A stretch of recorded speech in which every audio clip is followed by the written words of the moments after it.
Have you ever seen a dog stagger as if it's drunk, whimpering at something invisible?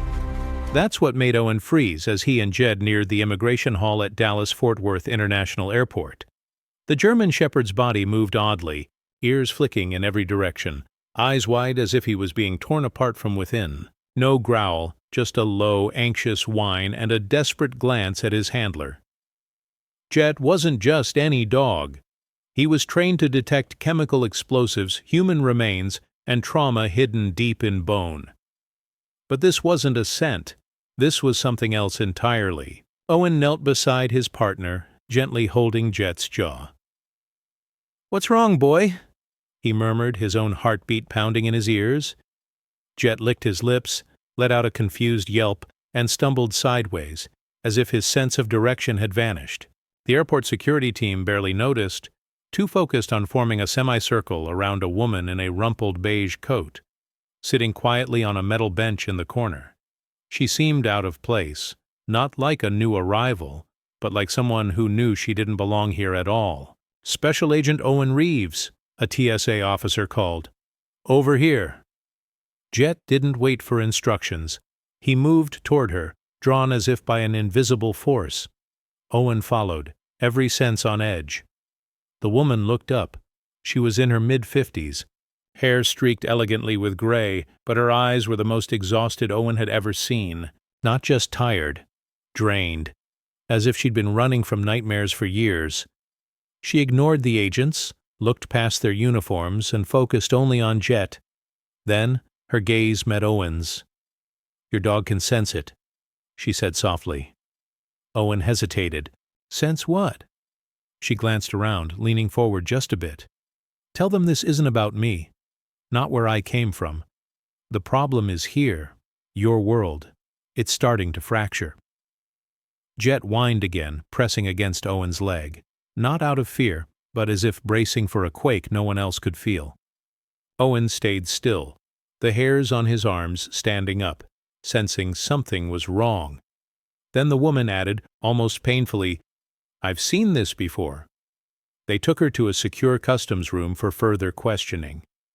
"Her name's Eleanor Vance," one agent whispered. "No travel history, no ID, no passport. Some kind of anomaly. But she keeps talking about frequencies, collapse, layers." Owen leaned against the glass, watching her pace inside the room, clutching her head as if fighting off voices. Jet pressed his nose to the glass, then recoiled. Not from noise, but from something colder. "I'm telling you," one officer said, "she's just another conspiracy nut." "Yeah?" Owen replied. "Then why is my dog freaking out too?" Inside, the atmosphere shifted. Eleanor suddenly stopped and faced the mirrored window. She couldn't see them, but she stared straight at it. "You're making it worse," she shouted. "This shielding, this electromagnetic box you call a room, it amplifies my imprint here." "Whoa," the tech in the surveillance booth muttered. "What's she talking about?" Then Jet howled, not a bark, not a growl, but a deep, haunting sound that seemed to cut through metal and glass. At that exact moment, every screen went dark. Every light flickered out. 1 second of total silence.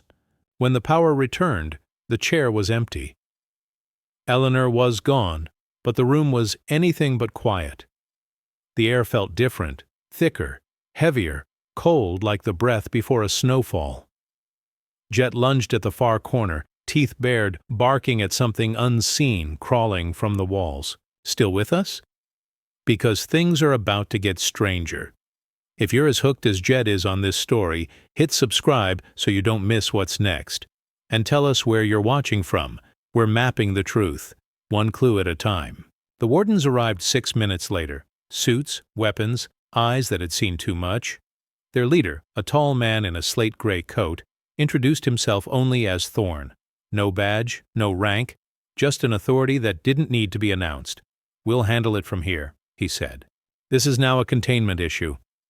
One of his men reached for the passport left on the desk. "Don't," Thorne snapped. The young agent froze in place. Thorne eyed the booklet as if it might lash out. "Every page is an echo," he said. "From a world that's already gone.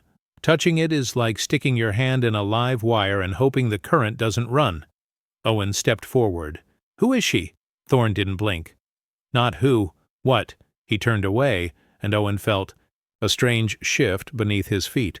Not physical, but as if the universe itself was tilting, and only Jet could see the lines. As the team locked down the room, Jet let out a low growl, not at Thorne, but at the passport, at the impossible thing on the table.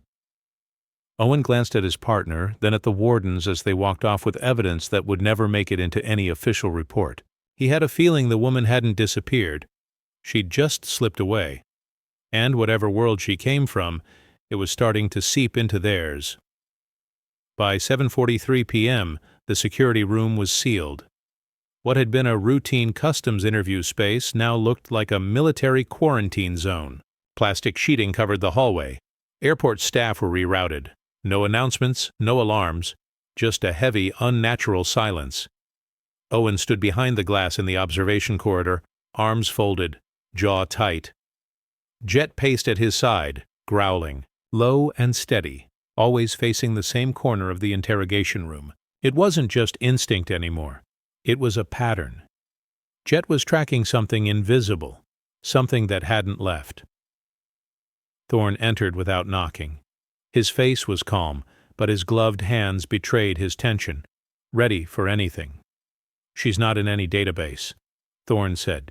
"No one is, until you catch them," Owen replied. Thorne ignored the comment. "The glass didn't break, no door opened, no camera caught it. One moment she was there, the next—" He gestured at the empty chair. "Gone." Owen stayed silent. Jet barked again, ears locked on the far corner. "We swept the room," Thorne continued. "Electromagnetic burst lasted 1.6 seconds. Fried every chip in here. Sensors, cameras, even digital watches. One guy's pacemaker got scrambled." Owen turned to him, slow and deliberate. "And you're still going to pretend this is just a routine security issue?" "We're way past protocol," Thorne said, voice flat. That's when the youngest warden, Agent Beck, came in holding a sealed plastic case. Inside was a navy blue passport, heavy and official-looking, but the emblem on the cover was unfamiliar. A stylized Ouroboros wrapped around a prism. "She left this," Beck said, uncertain. "It was under the chair." Thorne stepped between Beck and the table. "Did you open it?" Beck shook his head. "No, sir, not a single page." "Smart," Thorne said, nodding. He didn't touch the case, just stared at it as if it had its own gravity. Owen watched, his curiosity turning to unease. "What is it?" "A casualty list," Thorne answered quietly.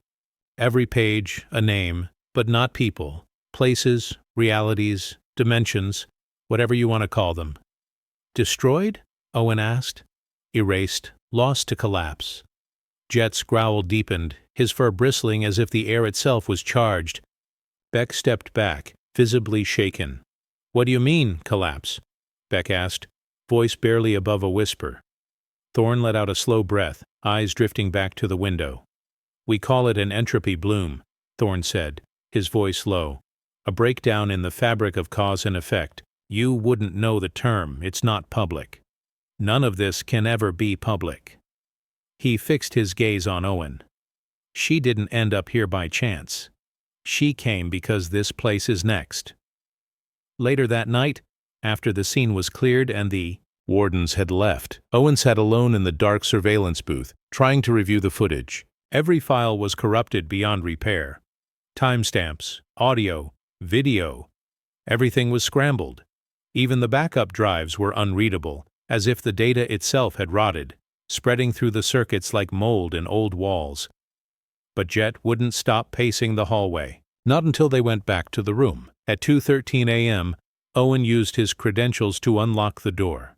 No cameras, no backup, just him and Jet in a room that still buzzed with something he couldn't name.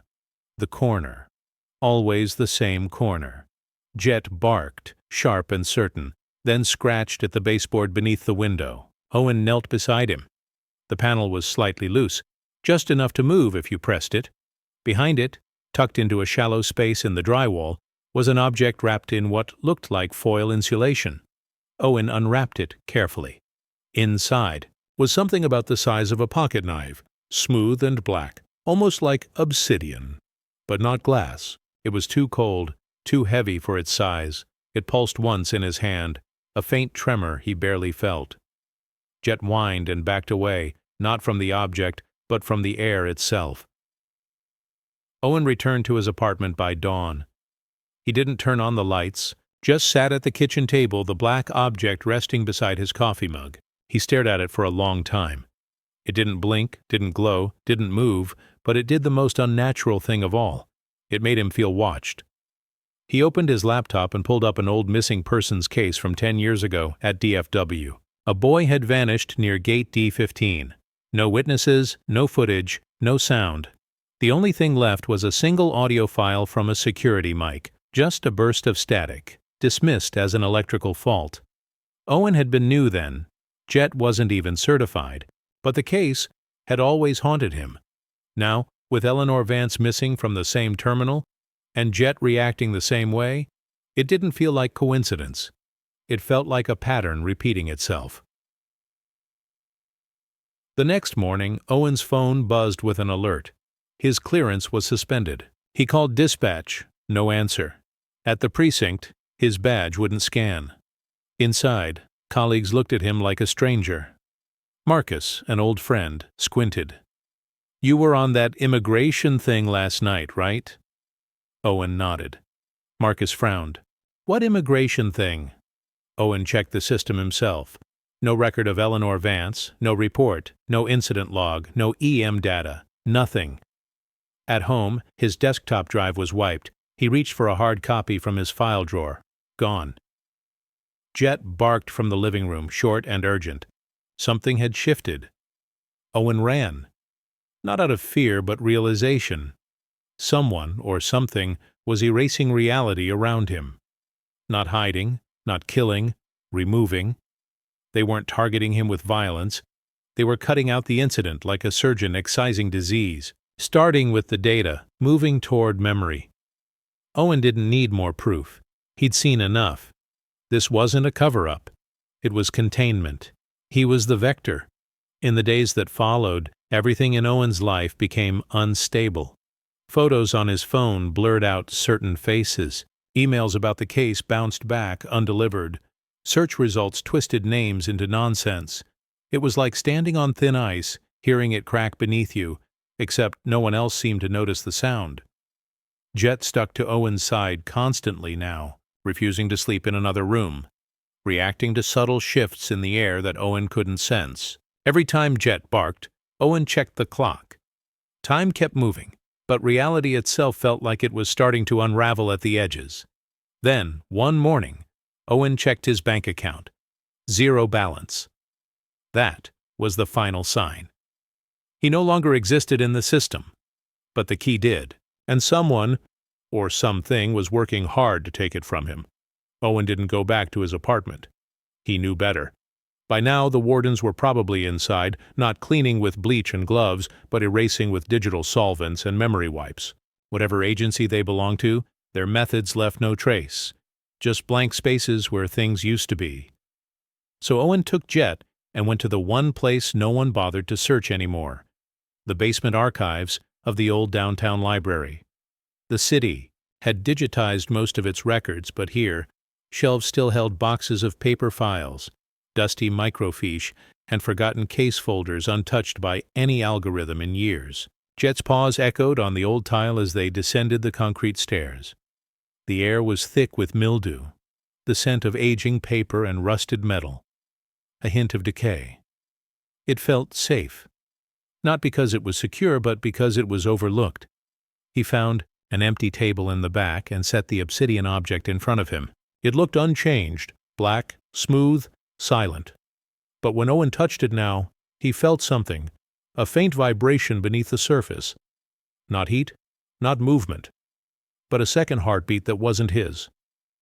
Jet circled once, then lay at Owen's feet with a low groan, ears twitching at sounds only he could hear. The library was nearly deserted. Only an elderly clerk sat at the front desk upstairs, and the elevators hadn't moved since they arrived. For the first time in days, Owen could think.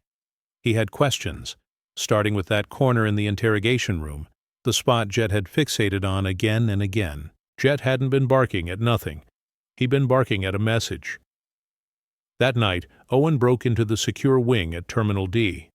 He waited until after midnight, dressed as maintenance, blending in with the night crew.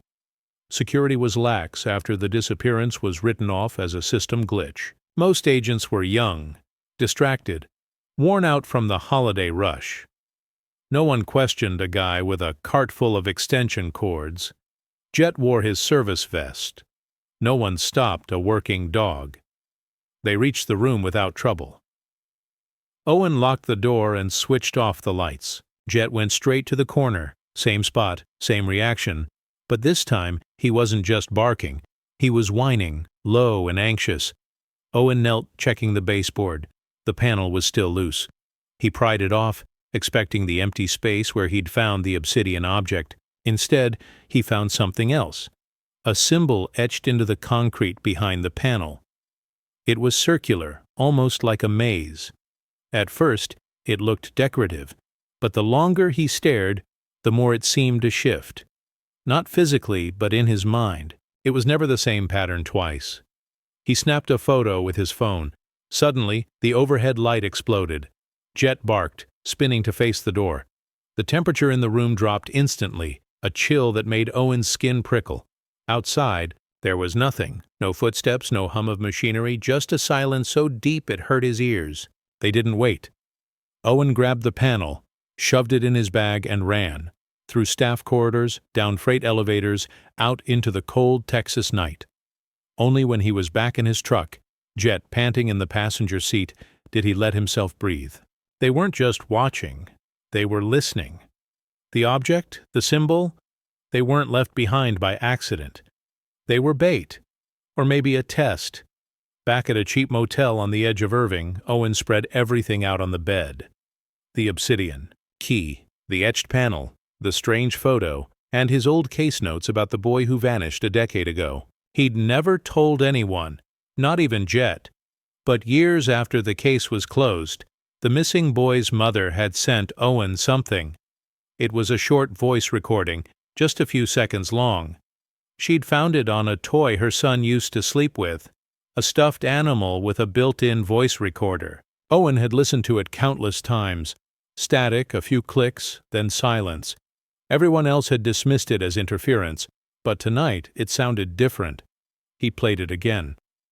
The static whined, a high-pitched squeal that dipped and rose in a fluttering pulse. Jet's head snapped up, eyes fixed on the speaker, ears twitching in time with the sound. Owen turned up the volume.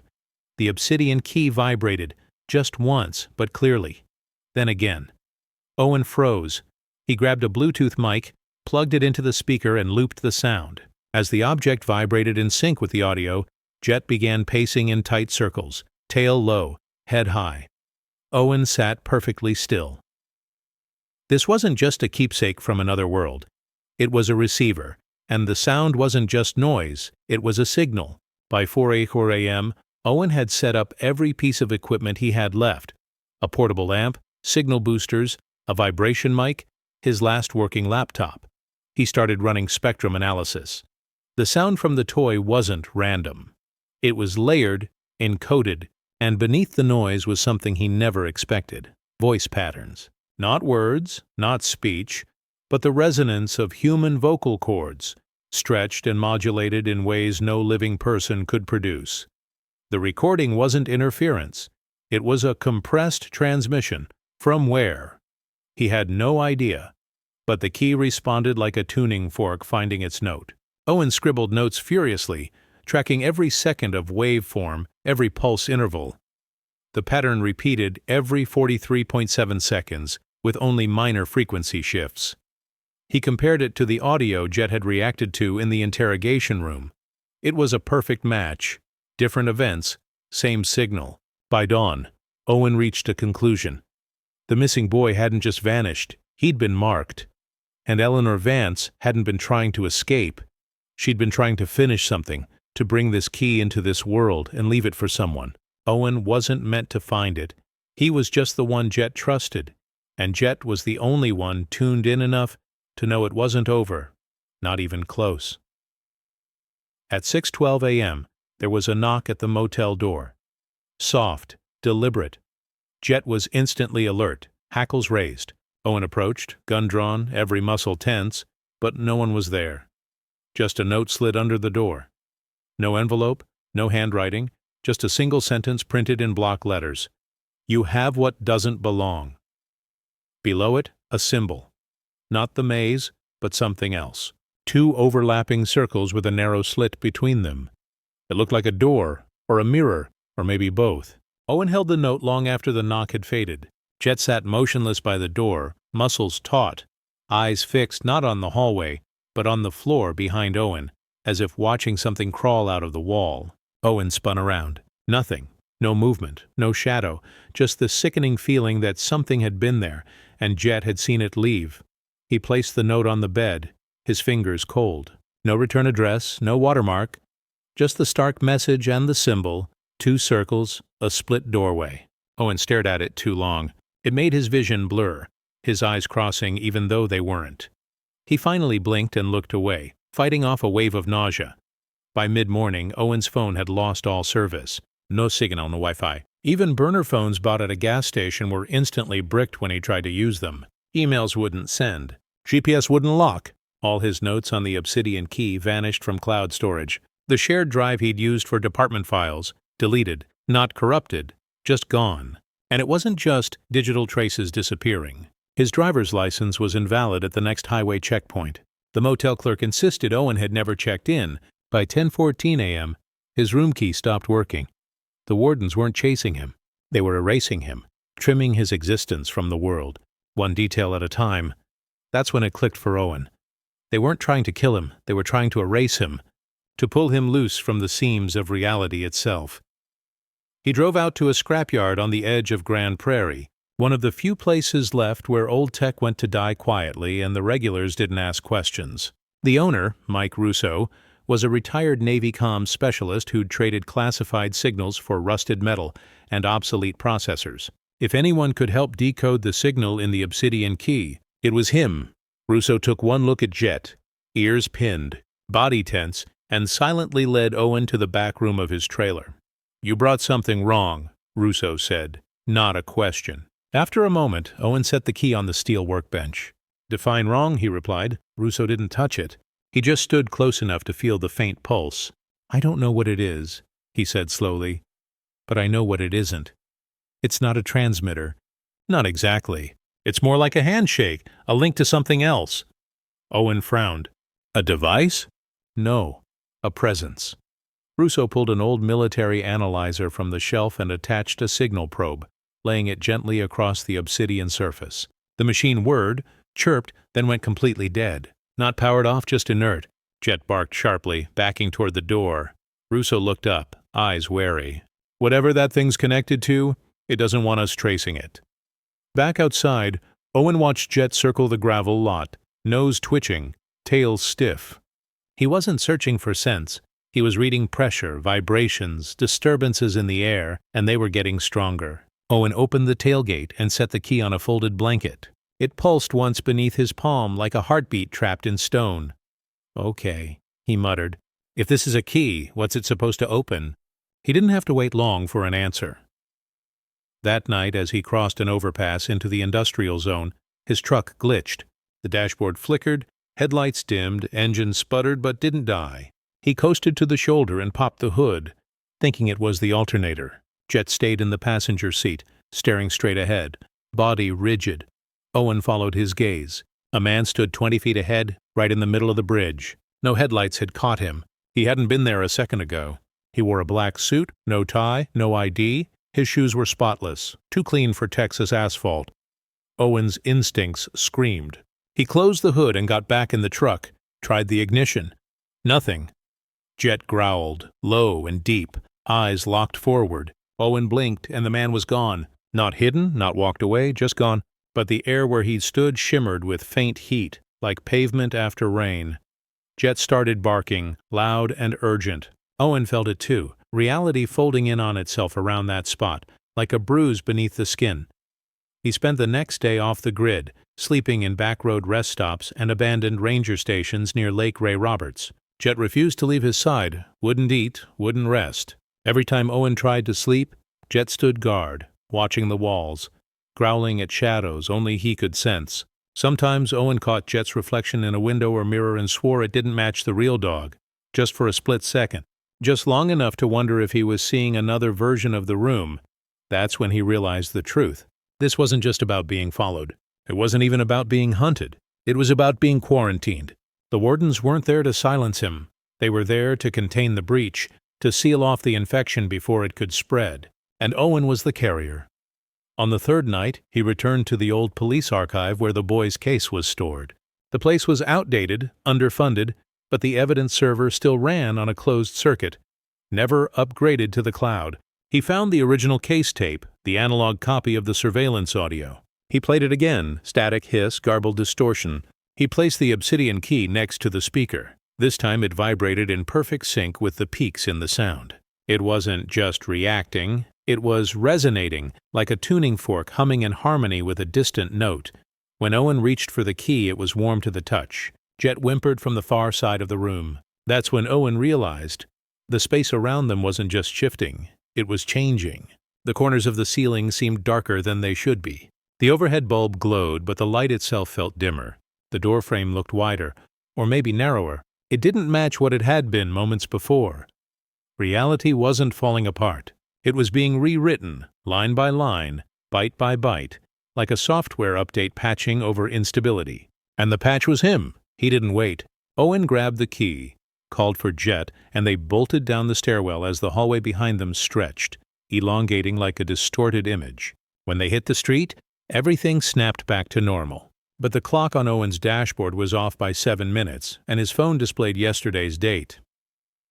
That night, in a dark motel room, Owen stared at the obsidian key while Jet snored softly nearby. He wasn't investigating a disappearance anymore. He was surviving one.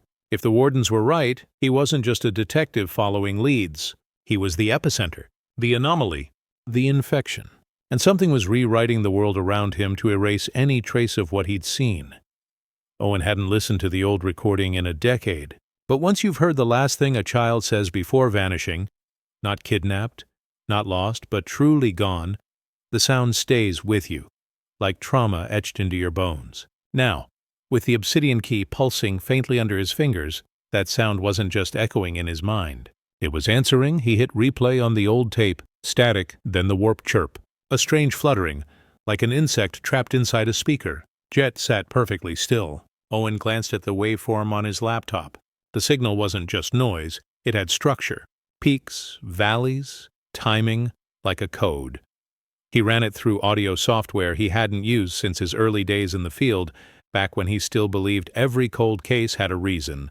The analysis revealed a repeating pattern buried deep in the lower frequencies. A loop, not random, something intentional, almost like coordinates or a lock code. And the key was right there in his hand. He drove to the only person he trusted with audio this strange, Eddie Vega, a former sound engineer who now ran a conspiracy podcast out of a trailer near Denton. Vega owed Owen a favor. He looked like a cross between a roadie and a prepper. Greasy ponytail, cracked sunglasses, and a revolver on the table next to his iced coffee. But he understood sound better than anyone Owen knew. "Man, you always bring the weirdest stuff," Vega muttered, loading the recording into his system. "This better not be another possum in the vent situation." Owen shot him a look. "Do possums make obsidian keys vibrate when they scream?" Vega paused. "Okay, you got me. That's new." Jet curled up under the table, tense but quiet, watching. Vega scrubbed the audio, cleaned up the static, and ran it through a spectral graph, brow furrowed. "There's a frequency modulated in here that's not human," he said. "Not machine either. Not natural. You ever see how bats use echolocation? This is like that, but twisted, like it bounced through a dozen radio towers before landing in the recorder." He turned up the cleaned audio. The key on the table shuddered again. Vega's jaw tightened. "Okay, that's definitely not normal." "What does it mean?" Owen asked. "It means whatever's in this recording, that thing," Vega pointed to the key, "was built to hear it." Owen leaned in. "Can you isolate it? Boost the signal?" Vega hesitated. "I can, but I'm not sure you want me to." "Do it anyway." The sound that came through the speakers was nothing like before. It wasn't loud or painful. It was hollow, dense, like standing outside a cave and hearing the echo from within, a yawning emptiness, space folding in on itself. Jet growled and backed away. The room dimmed just a little, but Owen felt it, that tug at the edge of reality, the sense that something had just looked back through the signal. Then came the scream. Vega ripped off his headphones, eyes wide. Jesus! Owen didn't flinch. He recognized it. The scream wasn't from the boy. It wasn't even human. It was two sources, overlapping, out of sync by a fraction of a second, like someone had layered two timelines together and pressed play. Two halves of the same event. The tone of the scream matched the one captured in the background during Eleanor Vance's incident at Customs. Owen's mind started connecting threads that had been waiting a decade to meet. 10 years ago, a boy vanished. The only evidence, a warped audio file with no clear explanation. Yesterday, Eleanor Vance appeared, and then disappeared under nearly identical circumstances. Same location, same time of year, same kind of signal. But here was the twist. When Vega layered the two screams, separated by a decade, they didn't cancel each other out. They completed each other. The waveform was symmetrical, like a mirror image. One half from 10 years ago, one half from now. Together they formed a gap, a hole in the signal. Owen didn't need anyone to explain what that meant. The event at the airport hadn't ended. It had simply resumed. Back in his truck, Owen placed the key on the dashboard and stared out at the parking lot. Jet sat beside him perfectly still. The message was clear now. The missing boy hadn't been taken by someone. He'd been pulled into something. And Eleanor? She wasn't running from danger. She was delivering the other half. The obsidian wasn't a relic. It was a reconnection device, a tool meant to complete something that had been left unresolved, unsealed. Owen drove back to the airport. This time he didn't care who saw him. If they wanted to erase him, they'd have to do it in broad daylight. He parked in long-term, slipped through employee corridors using his old badge, somehow still active, and returned to Terminal D. The security checkpoint was crowded. Tourists, families, the usual chaos. But none of them noticed the wrongness in the air. It wasn't the noise, it was the feeling. Jet sensed it too. Tail low, steps cautious. They passed the gate where the boy had disappeared. Nothing looked different, but Owen no longer trusted his eyes. Instead, he pulled out the speaker Vega had modified, a small amp set to broadcast the cleaned composite signal. He turned it on and waited, at first nothing. Then the floor beneath them seemed to shift, not visibly, but like a boat rocking on still water. Jet whined, backing up, eyes locked on the glass between gate D15 and the tarmac. The reflections shifted. Not the light, but the glass itself, warping for a moment like heat waves. Owen held up the obsidian key. It pulsed hard in his hand. Suddenly the overhead lights buzzed, not like a power failure, but like reality itself was distorting. The world bent, and in the glass reflection, for a split second, Owen saw the boy. Still 8 years old, unchanged, mouth open, in a silent scream. But no sound came out, just the half that had been recorded a decade ago.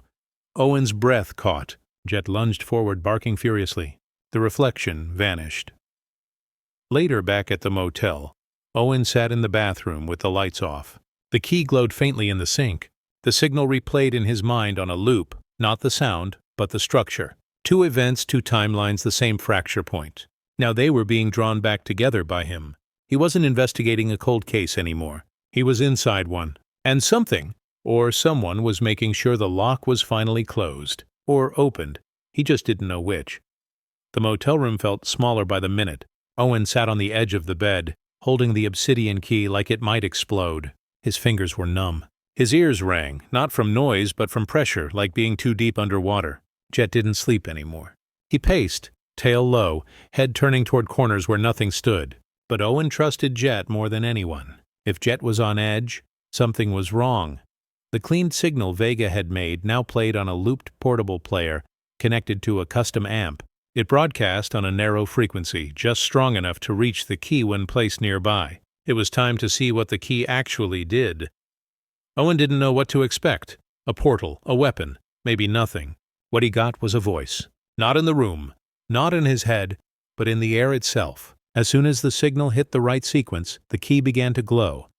Not with light, but with a cold, dim shimmer, like starlight trapped in stone. Then came a flicker of static. Not just from the amp, but from everywhere. Jet froze, hackles raised, eyes wide. The air thickened, syrupy. Then, 6 feet in front of Owen, a shimmer split the room in half like a knife slicing through fabric, and a projection appeared. Eleanor Vance. Flickering, semi-transparent. Not a hologram, not a video, but a memory burned into space. Her face was pale, her breath quick and shallow. When her voice finally broke through the static, it trembled with urgency. "If you're seeing this, it means I failed." Owen felt his throat tighten. "We weren't fast enough. The collapse caught up to me, but I left the key behind for a reason." Jet didn't growl. He whimpered. "You're dealing with something that doesn't think in time or space the way we do. It doesn't hunt. It absorbs. It's not evil and it's not a god. It's a breakdown, an unraveling force. A law of nature that's learned how to spread," she gasped, as if she'd just run a marathon. "That key can broadcast a signal. It can mask this world, cloak it, buy you 100 years. Enough time for people to live, to prepare." She glanced off-screen at something Owen couldn't see, then looked back. But that same signal also acts as a beacon. If you activate it the wrong way, it'll reveal this world to the collapse, like lighting a match in the dark and waving it around. She stepped closer, her image flickering. "You have a choice, Owen. Use the key to hide your world, or to warn others. But not both." The air vibrated, the pressure building. Eleanor's face twisted, not in pain but in desperation. "Whatever you do, don't let the wardens get their hands on it. They think they're containing the infection, but by sealing off the broken parts, they're only feeding it. You can't just cut away rot. You have to treat the root." She looked straight at him. "I don't know if this message will survive, but if it does, I'm sorry." Then she vanished. The shimmer snapped shut. The light faded. Jet let out a low growl and backed away from the spot where Eleanor had stood. Owen stared at the empty air, heart pounding, sweat running down his back. It wasn't about understanding anymore. It was about deciding what came next. Within minutes, the room began to change. The television flickered, dead pixels spreading like black mold. The lamp shorted out, even though the plug stayed in the wall. Jet started barking, spinning toward the bathroom. Owen grabbed the key, stuffed it into a lead-lined pouch he'd prepared, and moved to the window. Outside, a car idled down the block, headlights off. Too quiet. Not neighbors, not tourists, wardens. He didn't wait for a knock. He grabbed Jet, slipped out the back, and disappeared into the tree line behind the motel. The car didn't follow, but he knew they didn't need to. They weren't tracking him. They were tracking the event. By the time he reached a safe house in Weatherford, a storm had rolled in. It wasn't natural, not on any forecast. Lightning flashed without thunder. Jet paced restlessly. Every time Owen neared the key, the house's power dipped. Light bulbs glowed orange. The fridge compressor howled and then fell silent. He was running out of time. So he opened his laptop and ran the signal one last time. A clean, uninterrupted transmission. This time, the projection didn't return, but something else did. A ripple of energy shimmered from the key, forming a circular pattern in the air like water suspended in zero gravity. 2 icons appeared, blinking. Conceal and broadcast. Jet growled at the second option. Owen stared at the choices. He could press 1, hide this world for a century, give humanity a buffer or warn the others, whoever they were, and risk exposing Earth in the process. He hovered his hand over the controls, thinking of the boy from 10 years ago. Eleanor's desperate message, Jet's unwavering instincts. What was the right call? Play for time or risk everything to send a warning? Owen clenched his jaw. Maybe there wasn't a right answer. Just the one he could live with. His fingers moved. He made his choice. Thank you for following the story this far. What would you do in Owen's place? Would you protect the Earth for a while or risk it all to warn others? Let us know what you'd choose if the key was in your hands.